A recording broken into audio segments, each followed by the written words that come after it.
નજીક રાખ. મારું નામ છે વિમાની અક્ષારે. હું તમને વાર્તા કહીશ તો સાંભળજો શાંતિથી. એક ઉનાળાના દિવસો હતા. એક કાગડો ખૂબ જ તરસ્યો તો બહુ તરસ લાગી હતી.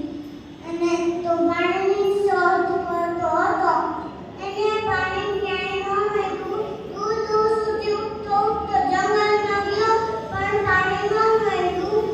કુંડ જોયો તો બોલ્યો, માં મારી તરસ સિપાવીશ ને હું પીશ તો એને એ તો